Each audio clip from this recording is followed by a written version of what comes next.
کہ امام حسین جب پیدا ہوئے ہیں اسی وقت میرے آقا صلی اللہ علیہ وسلم کے گھر میں حضرت ابراہیم کی ولادت ہوئی تھی. حضور کے اپنے بیٹے بی بی ماریہ قبطیہ سے حضور کے بیٹے پیدا ہوئے, ان کی عمر 6 مہینے کی ہو گئی تھی.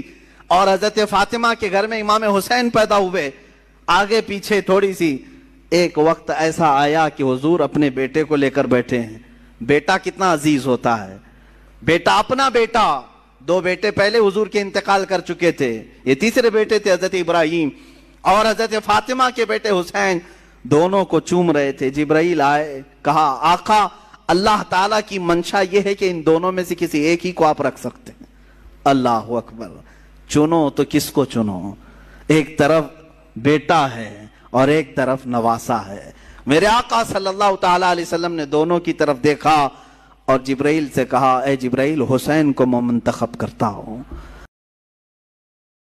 حضور پاک صلی اللہ تعالیٰ علیہ وسلم کا بھی یہ احسان ہے ہمارے اوپر, حضور کا یہ احسان ہے ہمارے اوپر کہ ہمارے درمیان آرام کر رہے ہیں. تم کتنے خوش قسمت ہو جب چاہو میرے مصطفیٰ کی حاضری کے لیے مدینے جا سکتے ہو. یہ سب کو میسر نہیں ہے, فرشتوں کو بھی میسر نہیں ہے. فرشتوں کی بھی باری لگا دی گئی ہے وہاں جانے کے لیے, ان کی عمر میں ایک ہی بار باری آتی ہے. تم فخر کرو جب چاہو میرے مصطفیٰ کے دربار میں جا سکتے ہو. اور اگر کوئی غریب ہے جا نہیں سکتا تو جہاں سے رویا وہیں مصطفیٰ تشریف لائے, جہاں سے پکارا وہیں میرے آقا آ گئے. یہ میرے آقا کی رحمت نہیں ہے تو اور کیا ہے؟ حضور پاک کی رحمت ہے کہ وہ ہمارے درمیان ہے. اسی لیے شاعر نے کہا تھا وہ ہر عالم کی رحمت ہے, کسی عالم میں رہ جاتے. وہ جنات کے لیے رحمت ہے کہ نہیں ہے؟ وہ فرشتوں کے لیے رحمت ہے.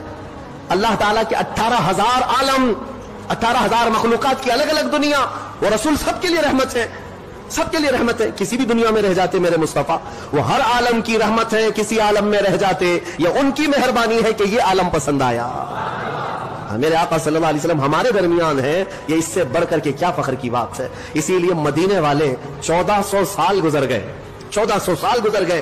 آج بھی میں نے مدینے کے بچوں کو اور بچیوں کو دیکھا ہے, چاہے وہ ماڈرن ایجوکیشن بھی لیتے کیوں نہ ہو, اسکول میں بھی کیوں نہ جاتے ہو, لیکن جب وہ اپنے گھروں میں آتے ہیں فخر کسی بات پر کرتے ہیں تو یہی کہتے ہیں طلع البدر علینا, ہم پر اللہ کی طرف سے 14ویں کا چاند طلوع ہوا ہے.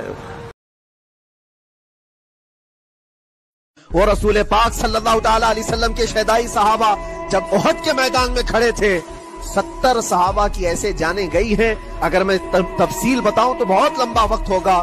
ایک صحابی ہیں حضرت انس بن نزیر, پورے جسم میں ایک انگلی کے علاوہ کچھ نہیں ملا, کچھ نہیں ملا. شہادت کی ایک انگلی سے ان کو پہچانا گیا. حضرت سعد بن ربیع, یہ ایسے صحابی ہیں جن کا پیٹ پورا پھاڑ دیا گیا تھا اور 12 نیزے مارے گئے تھے. وہ سید الشہداء امیر حمزہ بھی تو اسی احد کے میدان میں شہید ہوئے, جن کو بھالے سے مارا گیا اور چیر کر کے ان کا کلیجہ چبایا گیا تھا. عبداللہ بن جہش اسی میدان میں انتقال کیے ہیں, جن کے جسم کے 80 ٹکڑے کر دیے گئے تھے اور ہر ٹکڑے کا ہار بنا کر ظالموں نے پہنا تھا, ہار بنا لیا تھا جسموں کے. یہ سارے منظر احد کے میدان میں ہوئے. اور کون سے ایمان والے؟ وہ رسول اللہ کی اقتداء میں نماز پڑھنے والے, حضور پاک کے چہرے انور کو دیکھنے والے. جب ان کے ساتھ یہ آزمائشیں ہو سکتی ہیں تو ہم کون سی گاجر مولی, ہمارے ساتھ بھی آزمائشیں.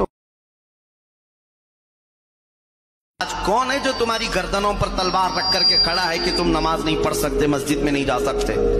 اتنی ہمت کسی کی نہیں ہے. تمہارے لیے آزادی ہے, تم نے اپنے ہاتھوں سے یہ ساری چیزیں برباد کر رکھی ہیں. مسجدوں کو تم نے خود ویران کر رکھا ہے, قرآن کو تم نے خود چھونا بند کر دیا ہے, اسلام کو خود ہم نے اپنے گھروں سے نکال کر رکھا ہے. اپنی بیٹیوں پر, اپنی بہوؤں پر, اپنی عورتوں پر ہم اسلام کو کیوں نہیں پسند کرتے؟ جب اسلام زندہ باد کا نعرہ لگاتے ہیں تو اسلام تو ہمیں ہمارے گھروں میں بھی اچھا لگنا چاہیے. شادیوں کے محلوں میں تو اسلام غائب ہو جاتا ہے, اسلام تو صرف مسجدوں میں دکھتا ہے.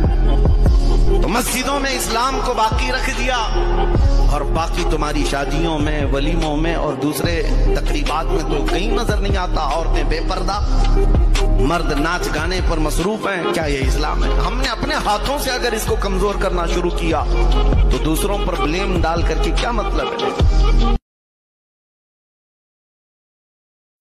جس کے دل میں یہ بات آتی ہے نا, لوگ کیا کہیں گے, لوگ کیا کہیں گے, ایسا کروں گا لوگ کیا کہیں گے, ان کے لیے میں ایک ہی جملہ کہتا ہوں, لوگ کچھ نہیں کہتے, مرنے کے بعد صرف انا للہ کہتے ہیں بس.